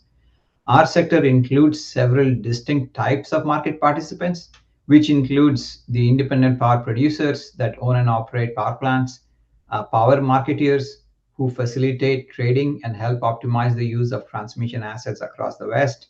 Third, we also have financial institutions that basically are actively participating in various financial instruments. And finally, we have a group of companies that basically provide virtual power plant solutions, or also known as VPP. As you can see, our sector is very diverse, but on the whole, we are united towards one core belief that well-functioning competitive wholesale electricity markets are the most effective foundation for reliably powering our grid at the lowest possible cost, while simultaneously meeting the environmental policy goals. With that, let me move to the next section. Silas, can we go to the next slide? Okay. So this is the main topic that I wanted to talk today. And it includes 2 sections. First is our sector's feedback on the roadmap process, and second on the 2025 high priority initiatives. We believe that the annual policy roadmap process that CAISO staff conducts is appropriate for the Western energy markets.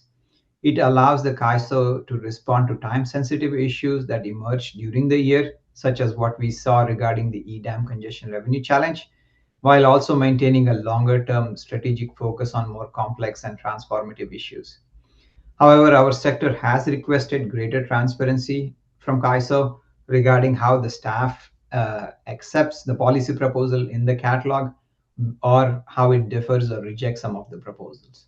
We understand that CAISO staff must balance competing priorities and have finite resources, and we also recognize that not every stakeholder proposal can always advance to the next stage. Our sector also supports the approach of clearly defining both near-term initiatives that will be completed within 12 to 18 months and mid-term initiatives that will take 2 to 3 years. This helps stakeholders understand when they can expect results and allows better resource planning on both CAISO side and on the stakeholders. From our efforts in the 2025 roadmap, our sector identified 3 main priorities. The first, I think, was pretty obvious, is the EDAM enhancements. As we all know, EDAM will go live in May of 2026, and it will fundamentally change the Western interconnection. Our sector's top priorities within the EDAM enhancement was the congestion revenue allocation, intertie bidding optimization, and seams management. I think the prior section of this meeting was dedicated to EDAM revenue, the congestion revenue allocation, so I'm not going to spend more time on that. But the 2 other aspects of intertie bidding and seams management, I think, have been discussed a couple of times. They're currently not yet prioritized, but I think they fall in the more long-term future. The 2 other items that were prioritized by our sector were the storage enhancements. Energy storage is key for renewable integration and reliability. And the 2 issues within the energy storage enhancements that were prioritized was bid cost recovery and dispatch of co-located storage with solar. Both of these items are actively being worked on this year. And the last item that our sector prioritized was the transmission planning enhancement. Within the transmission planning enhancement, our sector believes that grid enhancing technologies that include advanced power flow controllers, dynamic line ratings, etc., can provide transmission benefits at lower cost and faster deployment than construction of new transmission. Silas, can we go to the next slide? This is the last slide of my presentation, and it's related to the RIF enhancement project, an important initiative that will strengthen stakeholder engagement moving forward. In November of this year, the RIF published a draft final proposal for enhancements. And rather than waiting for RO to be fully established, RO, the regional organization, we are beginning to adopt the SRC elements now. This allows us to test processes, strengthen engagement immediately, and then demonstrate stakeholder commitment to governance evolution. There are 3 main aspects in our RIF enhancements proposal as it relates to the policy roadmap. The first is having an annual roadmap process. We want to formalize the sector engagement to develop collective position on policy initiatives. The second aspect was indicative voting. We have proposed a structure where you have indicative voting and whether stakeholders support, oppose, or hold neutral on some of the initiatives. And the last aspect is the enhanced reporting to the board. This part of our proposal was, instead of having ad hoc comments on the proposal, we would have systematic reporting on stakeholder priorities and emerging issues. The RIF enhancement project represents additional responsibility for RIF liaisons, which is already a volunteer position. And there is also a lot of concern in this enhancement paper whether adding new responsibility adds more workload. So we are looking for feedback for what that engagement looks like and whether that's coming from LIFT liaisons or we have other volunteers participating in the SRC process. Moving on to the last part of where we are in this, we published the draft final proposal on November 26th, and we are collecting feedback from stakeholders. We have received the feedback, and beginning in 2026, we will work with Pathways to develop a formal transition plan addressing how the RIF sector structure evolves and when SRC will be established and what happens to RIF afterwards. I think that's all I had today, and I'll hand it back to Ali for the next steps. Thank you. Thank you. Ali? Wonderful. Thank you. Thank you, Rahul, for sharing your perspective. I'm just going to hand it to Amelia to provide the briefing on the policy roadmap. We move to the next slide, Silas. Thank you. Yeah, and I hate to do this, Amelia, but we really need to stay on schedule. The board has a long afternoon still ahead of us. So if you can hit the highlights and try to end as close to 3 p.m. as you can, I hate to short you on time, but we have time deadlines for the rest of the afternoon that are pretty inflexible. I apologize. No, excuse me, no apologies necessary, Severin. We will do what we can. Thank you for the opportunity to present this today. As Ali mentioned, the full catalog is published and on the website, and we are always welcome comments.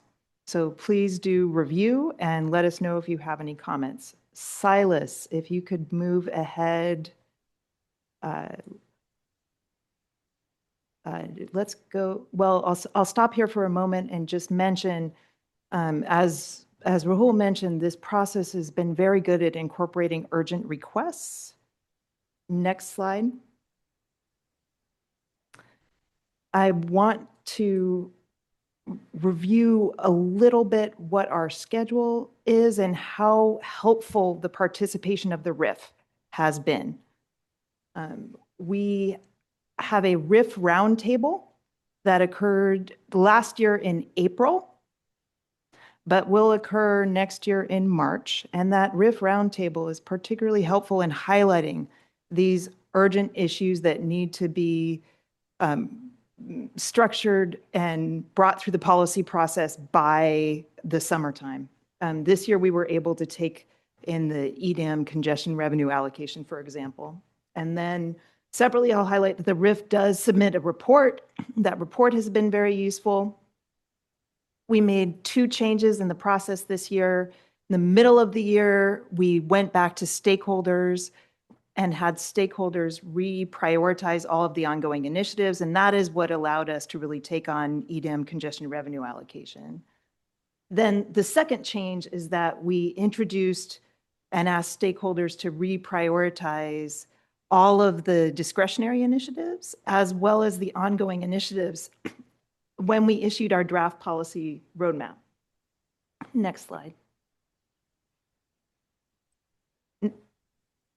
We asked 2 questions. The first was about stakeholders' ability to really support the entire roadmap. And the good news here is that our stakeholders feel that they have the resources necessary to participate. We also asked what Rahul would call an indicative voting question on each of the ongoing policy initiatives. Next slide. Finally, I'll end here, but there's more in the presentation. As we presented the draft roadmap, we were asked a really important question by stakeholders and by the governing body and board of governors. And that question was, how does the policy roadmap help the market operator achieve strategic objectives? Does this plan really get us where we, including the broader stakeholder community, want to go? And I'll just answer that question as yes. The policy roadmap items don't do that on their own. They support changes that do support the strategic objectives, but they work together with some of the ISO's other ongoing policy processes to do that. And to leave a little bit of time, I will end the presentation there. You are efficient, Amelia. Well done. That does leave a little bit of time, and I apologize to the governing body too for doing that, but we do have a long afternoon still. So if we have questions, we can do them for a few minutes. Yeah, so why don't we go ahead, if there's questions for the governing body or from the governing body or the board, let's go ahead and get those. Let's try to keep them succinct as possible. And then we will go to public comment, and we will limit public comment time of each speaker. So to 1.5 to 2 minutes at most, which we are entitled to do. So can we see, are there any comments from the board or the governing body?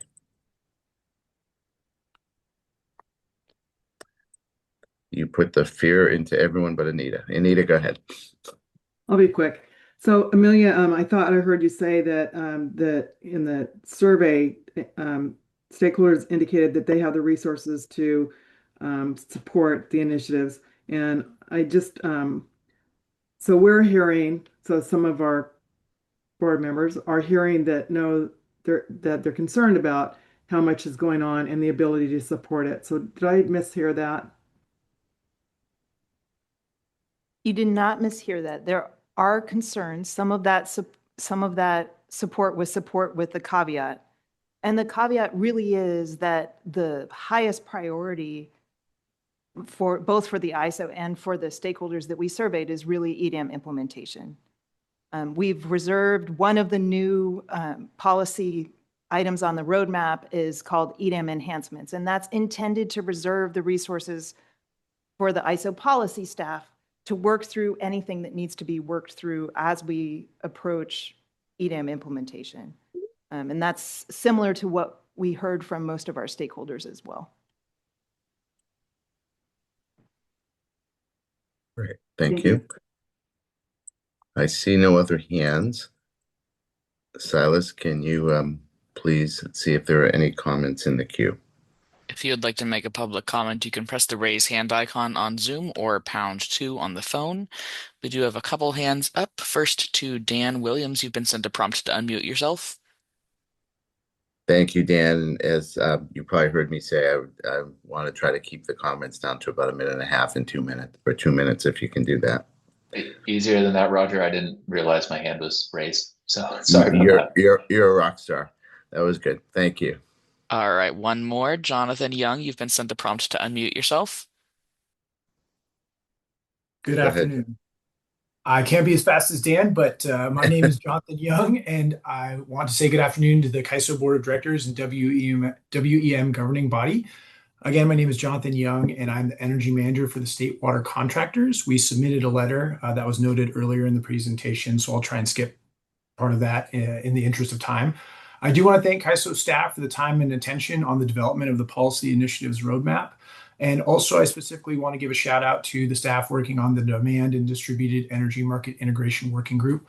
We support the inclusion of DDEMI in the roadmap and are hopeful that some of the items we are working on will advance forward in 26 and set a strong foundation for the development of demand-side bidding. In the interest of time, I'll cut down my comments to just call out one item that we had hoped to make it into the roadmap that didn't, and that is the transmission access charge structure enhancements. We, along with some other stakeholders, believe that this is an important initiative that should move forward because the current tax structure does not really work in today's environment. The reasons we believe that is a purely volumetric rate does not recognize the flexibility of some loads on the system. And so what that results in for the state water contractors and the state water project is that we feel we are effectively subsidizing the rates, the TAC rates of other entities that are unwilling or are unable to flex their load during peak hours. We also believe an enhanced tax structure would allow better utilization of the existing transmission market or transmission network, is in line with other ISO initiatives, and is also consistent with California's climate goals as articulated by our governor and other state agencies. We believe delaying this initiative perpetuates the subsidization that the State Water Project is paying for and will result in a cost shift to my members that is not fully recognized in the current market. Regarding the limited number of stakeholders supporting restarting this initiative, we believe it's a chicken and egg issue. If the ISO sends a strong signal that this is an initiative of interest, parties will certainly engage, much as they did in 2018 when there's significant movement on this. But if that signal is muddled or unclear, then stakeholders aren't likely to engage as they also have a lot of other things on their plate. We appreciate the opportunity to provide these comments and look forward to working with staff and the Board of Governors and WEM governing body into the future. Thank you. Thank you, Jonathan. That was excellent, succinct, and to the point. Do we have any other commenters in the queue, Silas? Nope, there are no other hands up for comments. All right, thank you very much. Thank you, board and governing body. We do have two other items on the agenda, so let's move to those. We have the informational reports, and this is an opportunity if there are any questions from the board or the governing body on the informational reports that have been submitted. If so, please raise your hand. I see no hands. Silas, can you check in the queue and see if there is any public comment for the informational reports? If there's public comment for informational reports, you can press the raise hand icon on Zoom or #2 on the phone.